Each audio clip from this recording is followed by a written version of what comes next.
Hello everyone, I hope you're having a wonderful day. In today's episode, we're stepping into a bittersweet new chapter.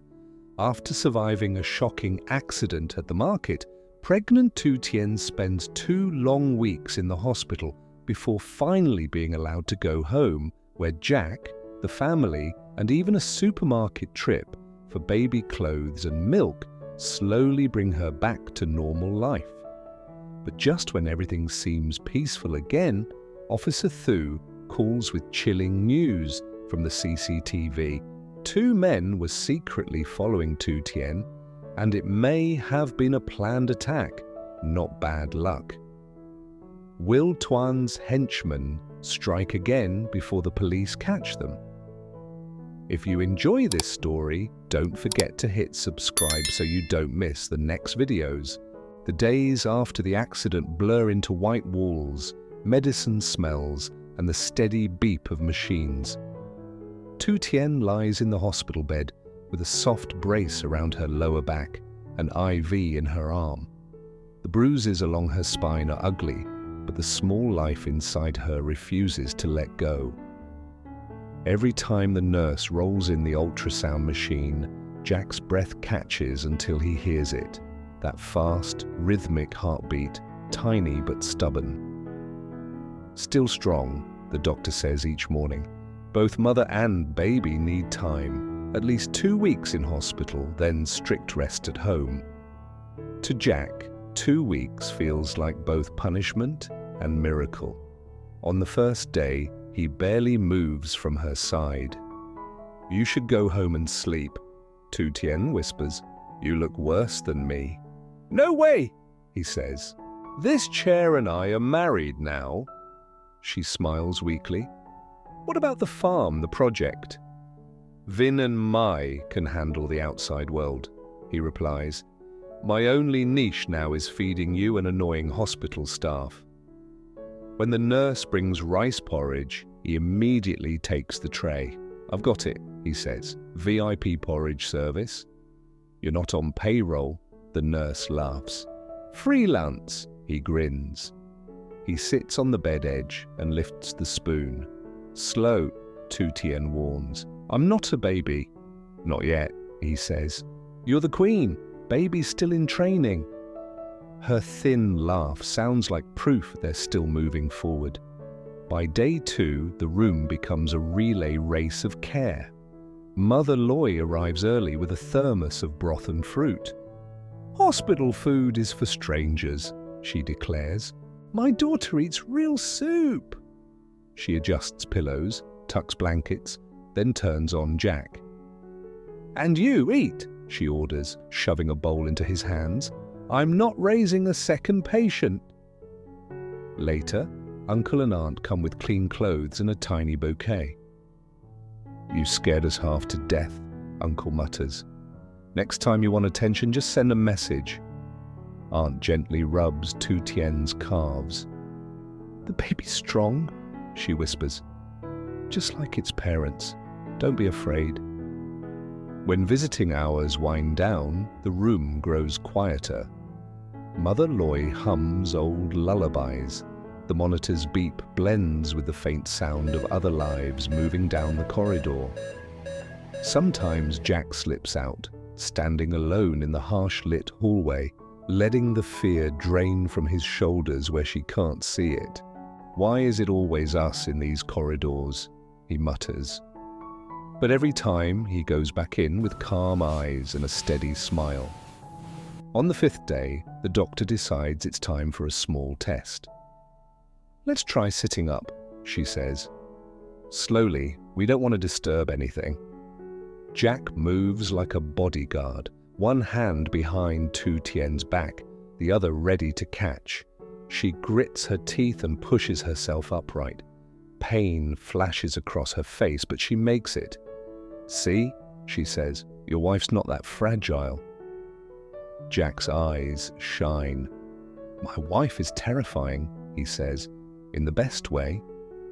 Each day after gets a little easier. The bruises fade from black to purple to yellow. The painkillers decrease. The baby's heartbeat stays fast and steady on every check.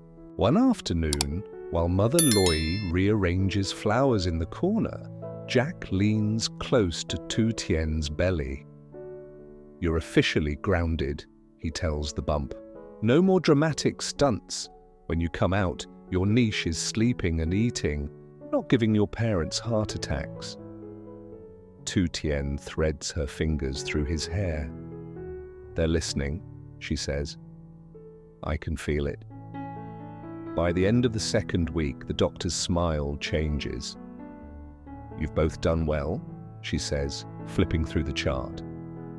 "We'll discharge you tomorrow, but remember, this isn't back to normal. It's home rest with rules. No heavy lifting, no stress, no solo trips anywhere." "I'll be her bodyguard," Jack answers instantly. "Good," the doctor nods. "She'll need one." Discharge day feels like a small holiday. Aunt brings comfortable clothes. Uncle pushes the borrowed wheelchair like it's a royal carriage. Mother Loy keeps wiping the corners of her eyes. "Mom," Tu Tien laughs, "I'm just going home, not emigrating." "Exactly," Mother Loy sniffles. "Home is where you should be, not under these cold lights." Jack signs forms, thanks every nurse in sight, then finally pushes the wheelchair toward the exit. The automatic doors slide open. Cool outside air rushes in, carrying the smell of rain and exhaust and life. Tu Tien inhales deeply. "It smells like freedom," she says quietly. On the drive back, she leans against the seat, one hand on her belly, the other wrapped in Jack's. "You know what I want when I'm stronger?" she asks. "Name it," he says. "The supermarket," she replies. He glances over. "Out of everything in the world, you choose fluorescent lights and shopping carts?" "I choose baby aisle," she says. "Pregnancy clothes, tiny socks, blankets, milk, vitamins. If this baby wants to stay, we should show them what we're preparing." Emotion tightens his throat. "Deal," he says. "We'll buy enough to scare the cashier." Back at the farm, the house looks almost unreal in its quietness. The dogs explode with joy when they see the car. Someone has hung a string of paper cranes on the porch with a note taped beside it. "Welcome home, mother and baby." "Vin," Jack guesses, smiling. Looks like his niche is now interior design, Tu Tien murmurs.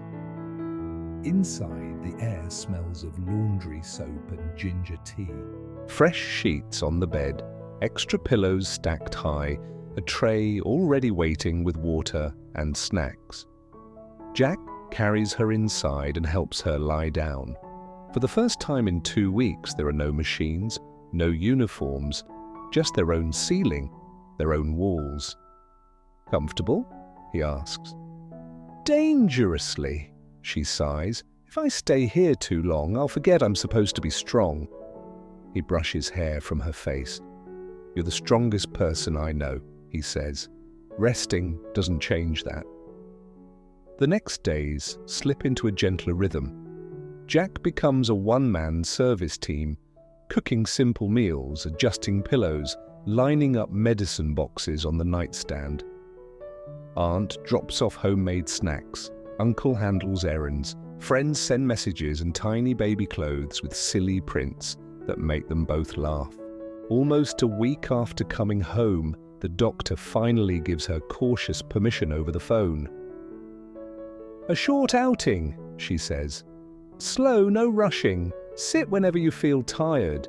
And you," her voice sharpens toward Jack, "watch her like a bodyguard, not a tour guide." "Yes, doctor," he says. He hangs up and looks at Tu Tien. Her eyes are shining. "Well?" she asks. Jack can see it in his mind. Bright supermarket aisles, rows of tiny onesies, shelves of milk powder and prenatal vitamins.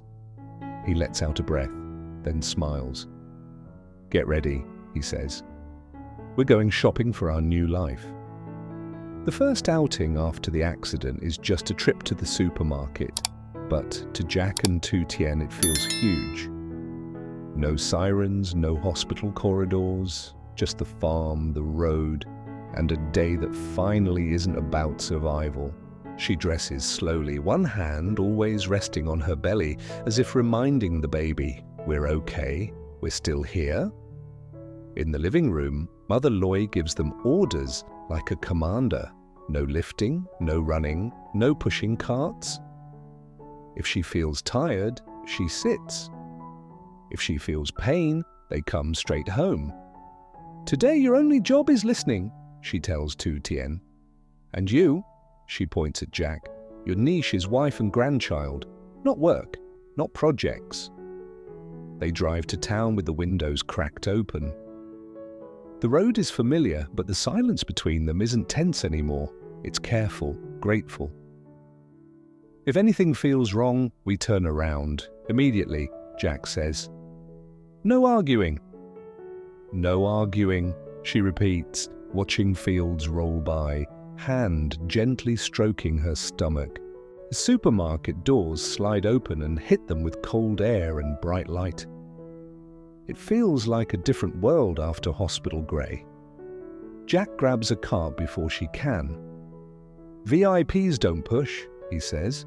You point. I panic about money. She laughs and lets him. For the first time since the fall, her laughter sounds almost normal. They start in the maternity section. Loose dresses, stretchy pants, big t-shirts with silly slogans. Tu Tien runs her fingers over soft cotton, eyes a little misty. I used to walk past this area and think this isn't for me, she admits. Now, I'm still scared, but I'm also allowed. Jack doesn't lecture or comfort. He just drops the dress she likes most into the cart. Then we get this, he says, and a few more for the life we're keeping. The baby aisle hits them like a wave. Tiny socks, tiny shirts, shelves of diapers, bottles, blankets and toys. Jack stares at a wall of products like it's an impossible blueprint. I thought building houses was complicated, he mutters. This is worse.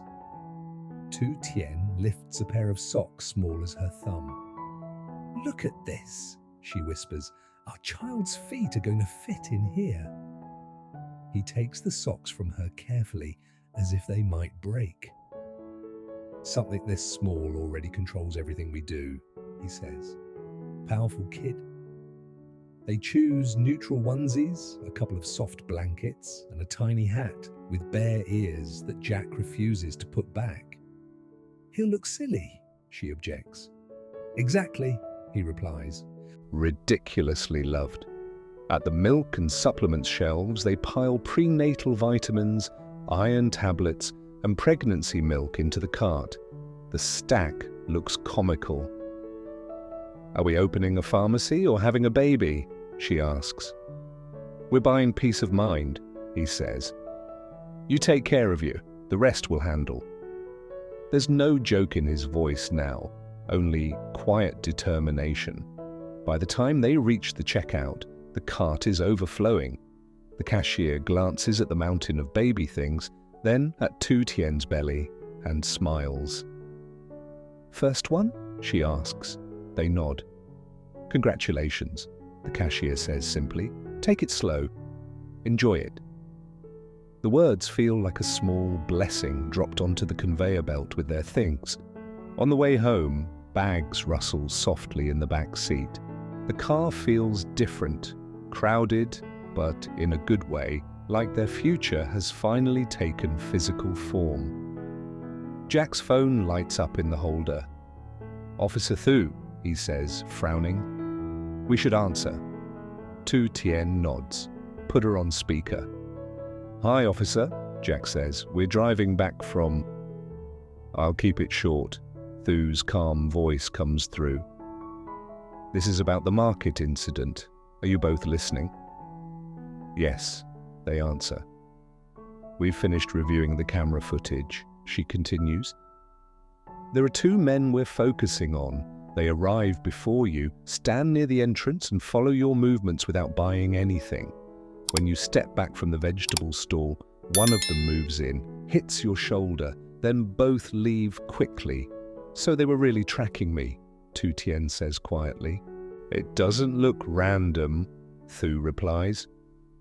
We've pulled still images and sent them to other units. We're checking if they're connected to Mr. Tone, but I can't confirm that yet.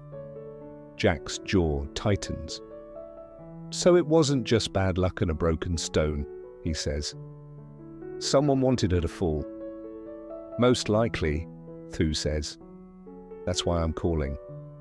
Until we find them, you need to assume they could try again. No walking alone. No fixed routines. Tell your family and neighbors what happened. If you see anyone hanging around the farm or the road, you call us immediately. We'll increase patrols in your area. There's a small pause. Fields slide by outside the window. So, Tone really reached us from the prison, Tu Tien murmurs. I don't have proof yet, Thu answers, but I bet he's not celebrating your survival. Listen, Jack, he already took years from you. Don't give him your happiness for free. Stay alert, but don't let him become the center of your life again. Let that belong to your family. Jack exhales slowly, shoulders easing just a little. We understand, he says. Thank you for telling us. When we have more, I'll call, Thu says. For now, get her home. Rest is also part of staying safe. The call ends. The car falls quiet except for the engine. At least we're not blaming bad tiles anymore, Tu Tien says after a moment. We know where the crack really is. Jack huffs a small laugh. Yeah, he says. And we know he's still trying. That's important too. He glances at the rearview mirror, the pile of tiny clothes and blankets, and then at her belly. He plans fear, Jack says softly. We plan a life.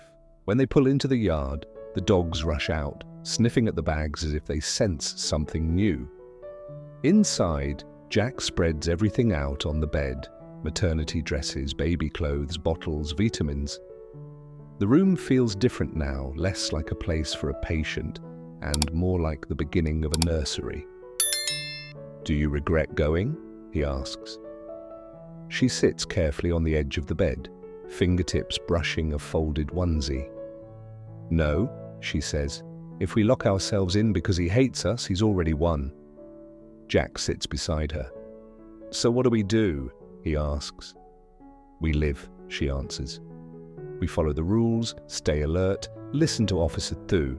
But we still cook, still plant, still prepare for this baby like they're the most important person in the world. Because they are, not him. And if his men come again, Jack presses. She looks at him, eyes steady. Then they won't find me alone in a crowded market, she says quietly. They'll find us together, with family who already know the story, neighbors who are watching, and police who have their faces on file. Jack wraps an arm around her shoulders and pulls her gently close. Outside these walls, two nameless thugs and a bitter man behind bars still think they're in control. But in this small house, between a woman learning to trust her body again and a man choosing hope over fear, one day at a time, something stronger than revenge is taking root. A family that fully intends to keep growing, no matter how many times someone tries to knock it down. After a terrifying fall at the market, pregnant Tu Tien spends 2 tense weeks in hospital, watched over day and night by Jack, Mother Ly, and the family. When doctors finally confirm that both mother and baby are stable enough to go home, life slowly shifts from fear to gentle routine. Jack turns into a full-time caretaker, cooking, feeding her, and then taking her on their first careful outing. a supermarket trip to buy maternity clothes, baby outfits, milk, and vitamins for their miracle child. For a moment, it feels like they're allowed to dream again. But Officer Tu suddenly calls with a warning. CCTV footage shows two men secretly tracking Tu Tien before the fall, suggesting the accident was planned, not random. Police will keep investigating, while Jack and Tu Tien must live cautiously, waiting for the next move.